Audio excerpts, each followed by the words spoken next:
welcome to another Terranscapes video. This video shows a recently completed custom modular board set that features quite a few new improvements in my terrain design, and so I wanted to definitely give a chance to highlight those and show you where Terranscapes is going right now. First, the set comprises 2 by 2 boards. Actually, it comprises 7. There's a 7th one that's just plain with nothing on it. It's not shown in this set right here. And the 7th provides a little bit of flexibility in layout. The 6 boards that you see, one contains 2 hills, which I'll show you in a second, a corner river section, a swamp board, a river section with a ford, and 2 boards with forests. Starting at the closest end, the hill boards, as I mentioned in a previous video, I was really intrigued by the way Games Workshop had done this sort of stepped, more gradually sloped hill that allowed for a gradual slope but didn't look necessarily rounded at the top. So what I did is I flattened the top, but about halfway up the slope I etched in the debris line, so to speak, to give a little bit of an impression of a canyon, but with some flexibility for play.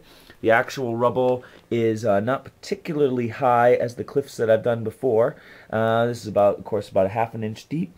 But using a little bit of the new carving techniques from the Martian board set to give, I think, an improved look along the cliffside, and then having some of that rubble spill down the hill. Gives you the flexibility of saying this is traversable, difficult passing, you know, and what is it? An obstruction, you know, impassable terrain, etc.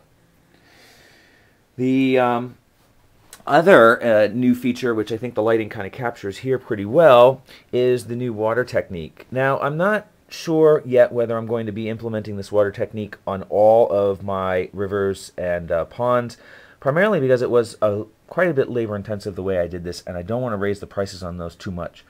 But I wanted to experiment with it and try it out, and basically give that rippled appearance that shows a little bit of water movement.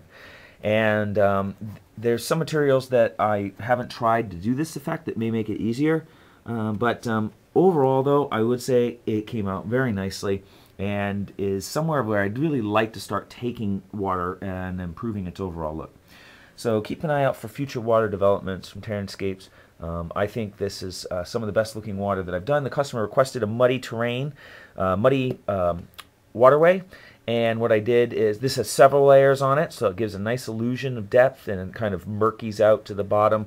It's got some bubbling in it from the way that I did some of the technique, which you probably can't see in this picture, but the bubbles actually look quite natural because of the movement of the water.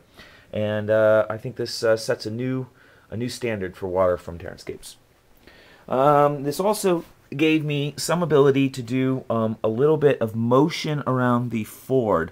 Now, I didn't add in any white water, partly because I'd already spent so much time getting this technique down, but also because I was a little nervous about busting out white water on this set, as I really think it was looking quite well, and I'd hate to ruin this board until I could experiment with these materials a little bit more. But it's probably a little bit hard to see in this, but there is some streaking which gives this illusion that the water is flowing by, and by avoiding putting in any white water, it's actually fairly believable that the water could be flowing either direction, so you're not restricted by that directional flow, and it might not say believable that the directional flow is flowing towards the swamp or maybe away, depending on your perception of the topography. The forests I did a slightly larger forest. This is, oh, I don't know, 10 trees or so. Let's see, 1, 2, 3, 4, 5, 6, 7, 8, 9, 10, 11, maybe 12 trees. So this is a fairly large forest. It's about 8 by 10, and I've put in quite a few different heights and a couple, you know, a little dead tree to give some diversity. But I've also been experimenting with some tree work in the swamp, which I thought would be interesting to try to start incorporating some more realistic looking trees where they have, let me see if I can get that with some background so you can see. So some half-dead trees. You know, you often see that when trees are dying, they die partly and not all at once. And so I thought I'd show that with some of the larger trees And I think they came out actually quite well, and they give a nice illusion for the swamp that where most of the trees in the interior have been flooded and are dying, along the edges they're growing a little bit more vividly, but are, you know, succumbing to the new waterway. Perhaps this is something that you see very commonly where areas where, say, beavers have been damming and whatnot. In the actual marsh itself, in the water, I also gave some more experimentation with mixing in some algae type looks. So I've added some flock below the resin, and I'm giving it a little bit of a flow pattern. I've streaked it just a little bit so you can see the illusion of very small eddying currents, which I think you can kind of see right here coming out. It's very subtle though, because of course the water's going to be quite still in the swamp, but I wanted to give it something that set it apart from the river. And again, I think that really came out quite well. And let's see if I can get a little reflection. You can see that it too has the rippled, very lightly rippled appearance, which gives it the fact, you know, maybe there was a little wind blowing across it or something like that. The other thing that's important to note about these boards is that they are, because they're 24 inches, they're actually just a pinch under. I cut these about 1/8 of an inch less so that I could trim the edges if I needed to get true seams. But I also noticed that I decided to try 2-inch thick foam, and this is actually a good example here of what I'm about to describe.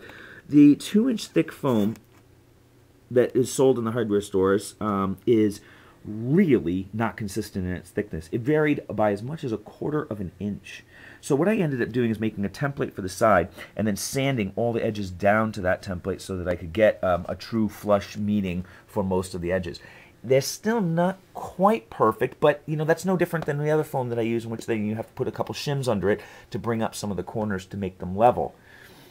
But it did require a little trimming at the last minute, where I saw that a couple edges weren't going to allow the edge to meet flush, so I had to undercut them a little bit so that the top would be a flush meeting. And again, it's not quite as perfect as I had hoped, but because of that sanding, anyway, it was a bit of a challenge. But I wanted to use these because I get more solid construction out of joins where I had to put 2 pieces together to make the full 20 by 24. And of course, some of these pieces are all 1-piece cuts, which I can't do on the 1.5-inch materials that are available to me.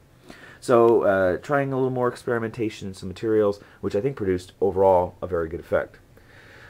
So that highlights pretty much all of the new features of the board set. Some improved water features, some new tree design, some new hill design. I also have some new ideas for new rock outcroppings, new cliff work for hills, and also some new foliage that will be appearing in some materials and some terrain pieces coming up. So keep your eye on new releases, and I'm going to actually have these pictures up by the time you see this video. So if you want to see pictures of this set, you can visit terranscapes.com, and you can see the close-up pictures in the custom work gallery, so you can get some detailed views of some of these boards. Thanks for visiting, and if you have any questions, of course, you can always contact me through terranscapes.com, and there's contact information there on how to reach me.